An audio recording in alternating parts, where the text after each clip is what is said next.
ओम शांति। आज 4 फरवरी 2024 आज की अव्यक्त मुरली के अनमोल मधुर महावाक्य हैं। रिवाइज कोर्स है 31 जनवरी 1998 मधुबन। आज की अव्यक्त मुरली के टाइटल है पास विद ऑनर बनने के लिए हर खजाने का अकाउंट चेक करके जमा करो।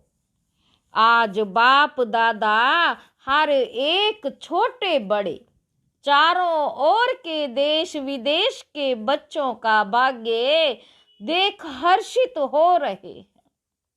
ऐसा भाग्य सारे कल्प में सिवाय ब्राह्मण आत्माओं के किसी का भी नहीं हो सकता।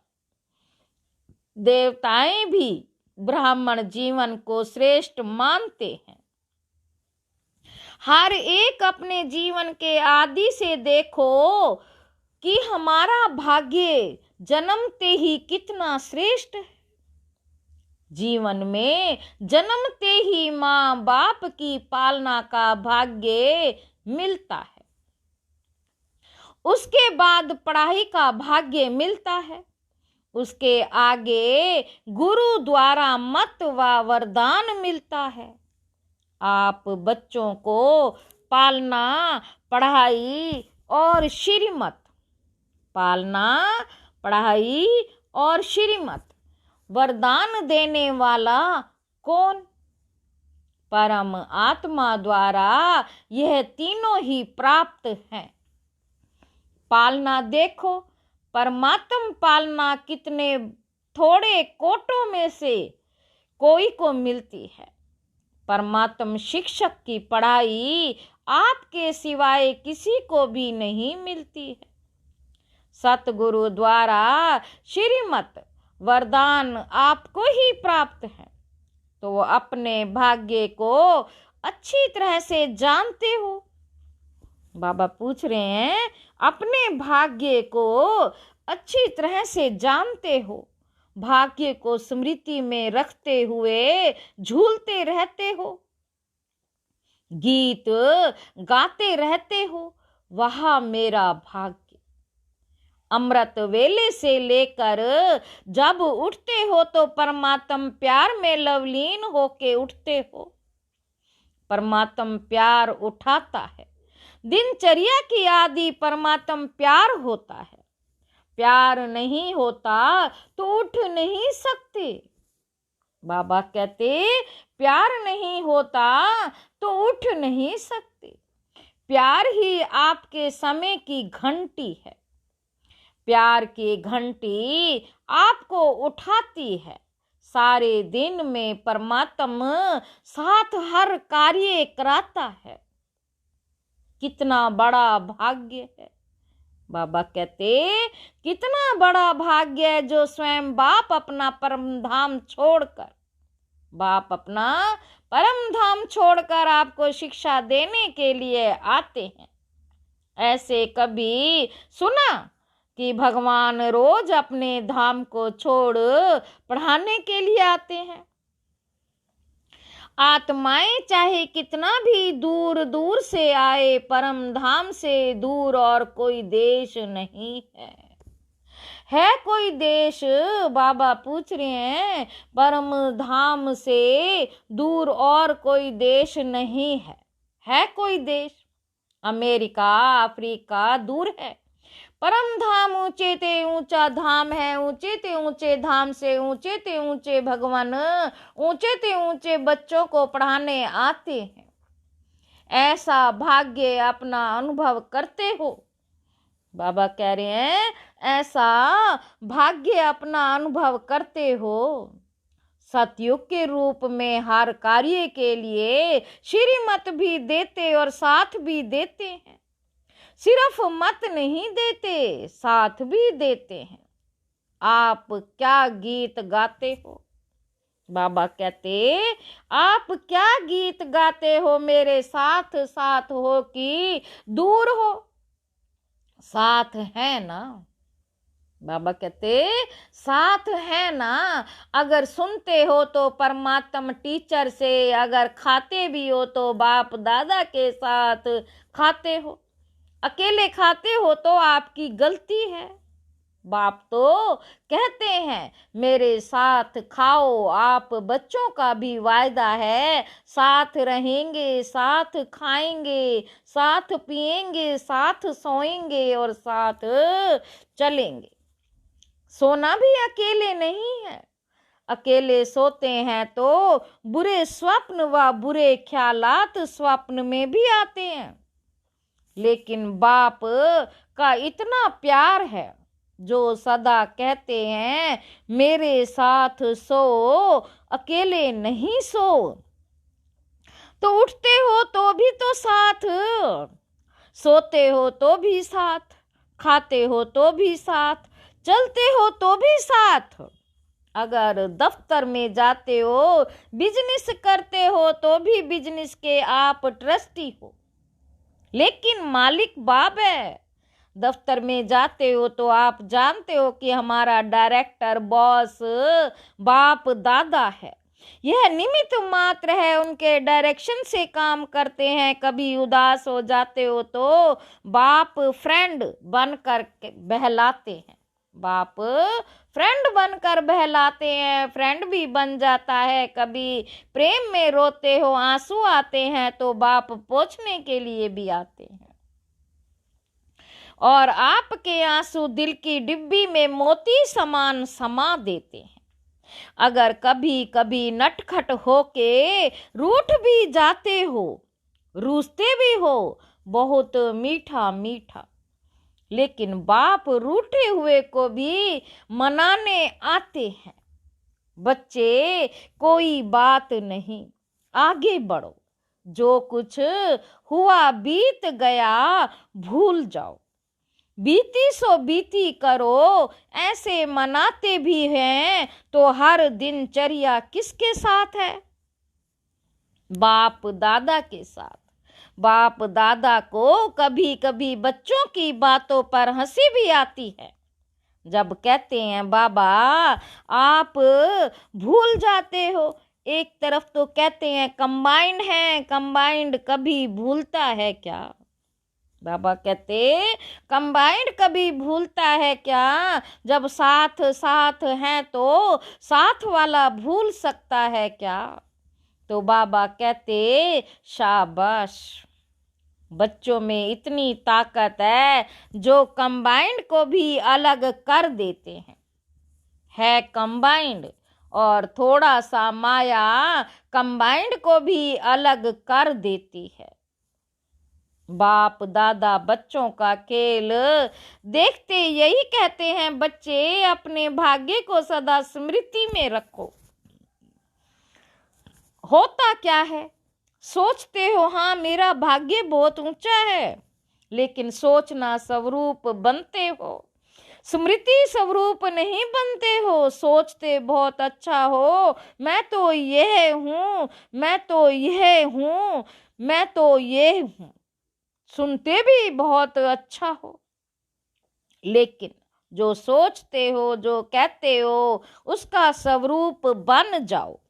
स्वरूप बनने में कमी पड़ जाती है, हर बात का स्वरूप बन जाओ। जो सोचो वह स्वरूप भी अनुभव करो।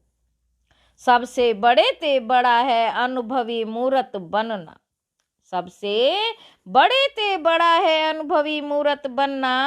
अनादि काल में जब परम धाम में है तो सोचना स्वरूप नहीं है, स्मृति स्वरूप है।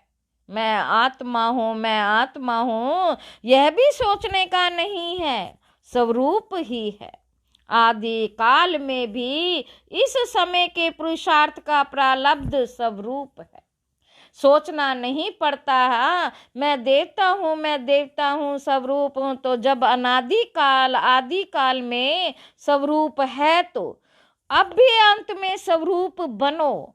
स्वरूप बनने से अपने गुण शक्तियाँ स्वतः ही इमर्ज होते हैं। जैसे कोई भी ऑक्यूपेशन वाले जब अपने सीट पर सेट होते हैं तो वह ऑक्यूपेशन के गुण कर्तव्य ऑटोमेटिक इमर्ज होते हैं। बाबा कहते ऐसे आप सदा स्वरूप के सीट पर सेट रहो तो हर गुण हर शक्ति हर प्रकार का नशा स्वतः ही इमर्ज होगा, मेहनत नहीं करनी पड़ेगी। इसको कहा जाता है ब्राह्मणपन की नेचुरल नेचर, जिसमें और सब अनेक जन्मों के नेचर्स समाप्त हो जाती है। ब्राह्मण जीवन की नेचुरल नेचर है ही गुण स्वरूप सर्वशक्ति स्वरूप, और जो भी पुरानी नेचर्स है वह ब्राह्मण जीवन की नेचर्स नहीं है। कहते ऐसे हो कि मेरी नेचर ऐसी है, लेकिन कौन बोलता है मेरी नेचर ब्राह्मण व क्षत्रिय व पास्ट जन्म के स्मृति स्वरूप आत्मा बोलती है। ब्राह्मणों की नेचर जो ब्रह्मा बाप की नेचर, वह ब्राह्मणों की नेचर। तो सोचो, जिस समय कहते हो मेरी नेचर मेरा स्वभाव ऐसा है, क्या ब्राह्मण जीवन में ऐसा शब्द मेरी नेचर मेरा स्वभाव हो सकता है? अगर अब तक मिटा रहे हो और पास्ट की नेचर इमर्ज हो जाती है तो समझना चाहिए इस समय मैं ब्राह्मण नहीं हूँ, क्षत्रिय हूँ, युद्ध कर रहा हूँ मिटाने की। तो क्या कभी ब्राह्मण कभी क्षत्रिय बन जाते हो? बाबा कहते क्या कभी ब्राह्मण कभी क्षत्रिय बन जाते हो? कहलाते क्या हो? क्षत्रिय कुमार या ब्राह्मण कुमार कौन हो? क्षत्रिय कुमार हो क्या? ब्रह्मा कुमार ब्रह्मा कुमारियां दूसरा नाम तो है ही नहीं। कोई को ऐसे बुलाते हो क्या कि मैं क्षत्रिय कुमार आओ, ऐसा बोलते हो? या अपने को कहते हो कि मैं ब्रह्मा कुमार नहीं हूँ, मैं क्षत्रिय कुमार हूँ? बाबा कहते ब्राह्मण अर्थात जो ब्रह्मा बाप की नेचर, वह ब्राह्मणों की नेचर। यह शब्द अभी कभी नहीं बोलना, गलती से भी नहीं बोलना, ना सोचना क्या करूं मेरी नेचर है, यह बहानेबाजी है। यह कहना भी अपने को छुड़ाने का बहाना है। नया जन्म हुआ, नए जन्म में पुरानी नेचर पुराना स्वभाव कहाँ से इमर्ज होता है? बाबा कहते तो पूरे मरे नहीं हैं, थोड़ा जिंदा हैं, थोड़ा मरे हैं क्या? ब्राह्मण जीवन अर्थात जो ब्रह्मा बाप का हर कदम है वे ब्राह्मणों का कदम हो। जो ब्रह्मा बाप का हर कदम है वह ब्राह्मणों का कदम हो।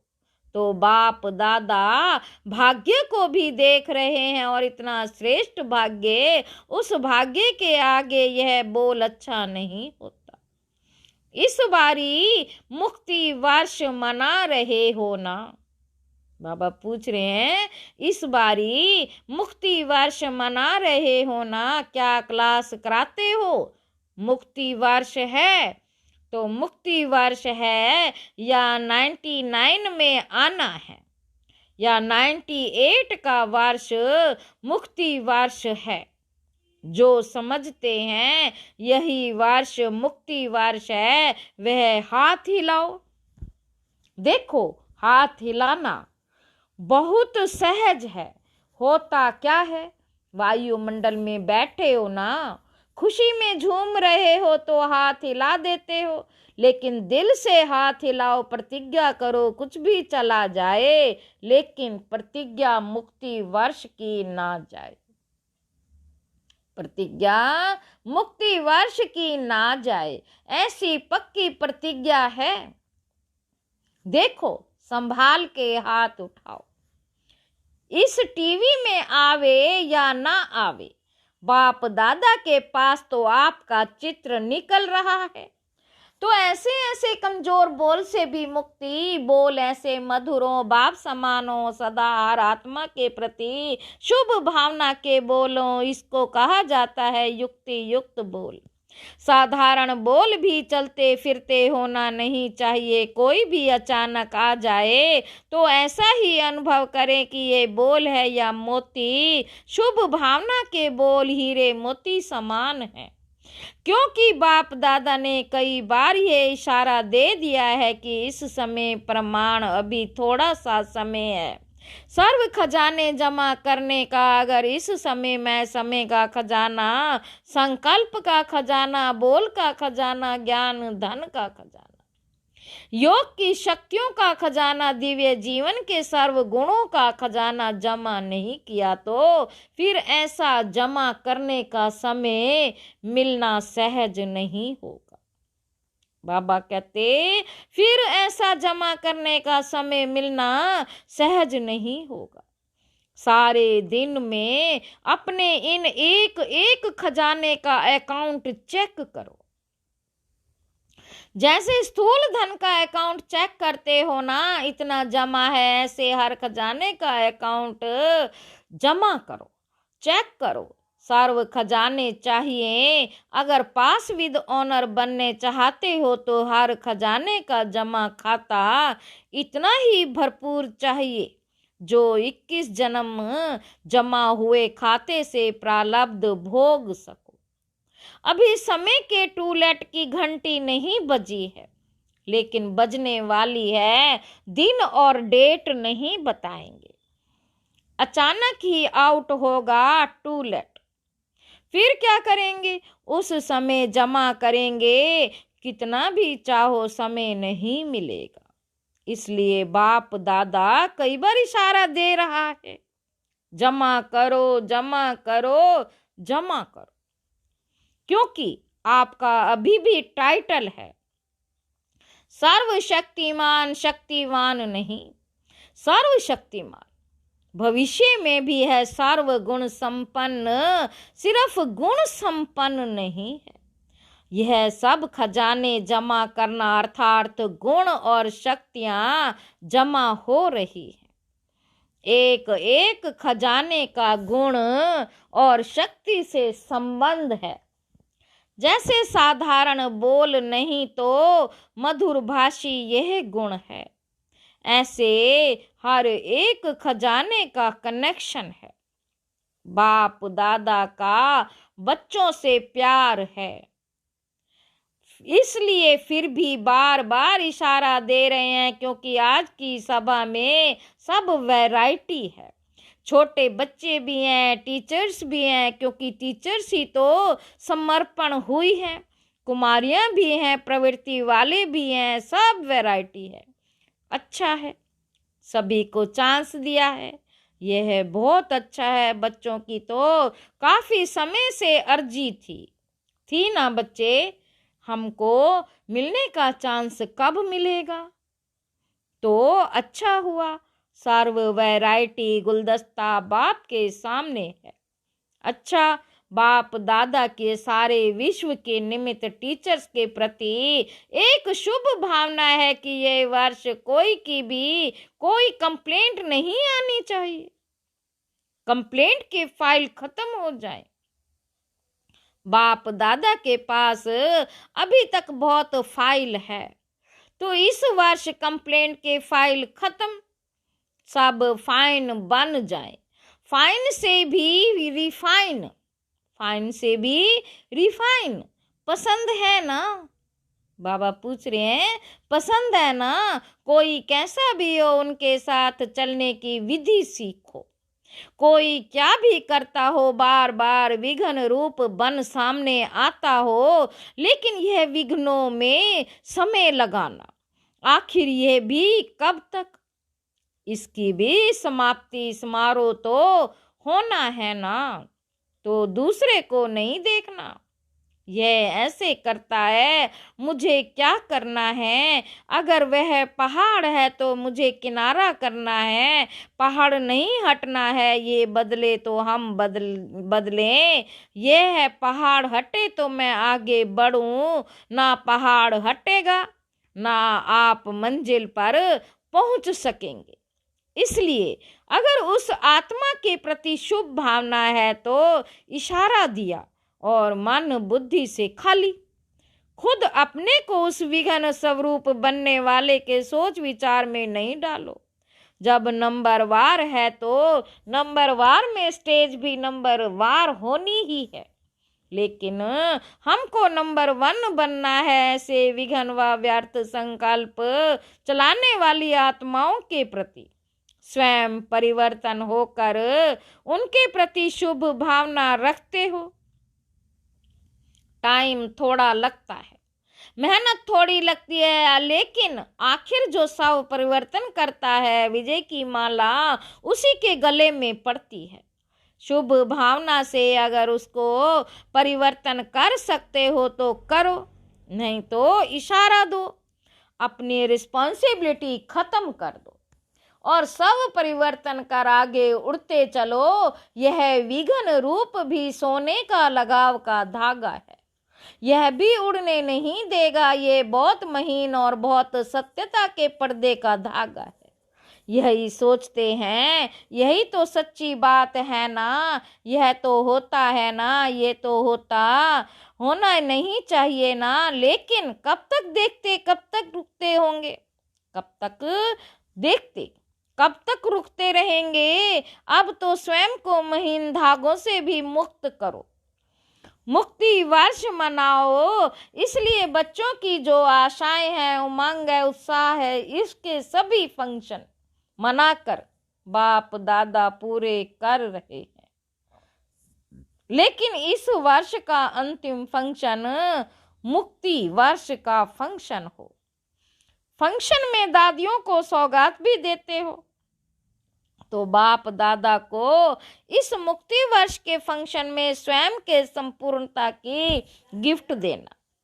अच्छा, चारों ओर के परमात्म पालना, पढ़ाई और श्रीमत के भाग्य के अधिकारी विशेष आत्माओं को सदा सोचना और स्वरूप बनना, दोनों समान करने वाले बाप समान आत्माओं को सदा परमात्म विल पावर द्वारा स्वयं में और सेवा में सहज सफलता प्राप्त करने वाले निमित्त सेवाधारी बच्चों को सदा बाप को कंबाइंड रूप में अनुभव करने वाले, सदा साथ निभाने वाले साथी बच्चों को बाप दादा का याद, प्यार और नमस्ते।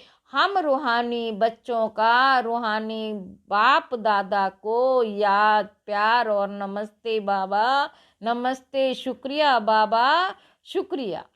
वरदान है संबंध संपर्क में संतुष्टता की विशेषता द्वारा माला में पिरोने वाले संतुष्ट मणि भव।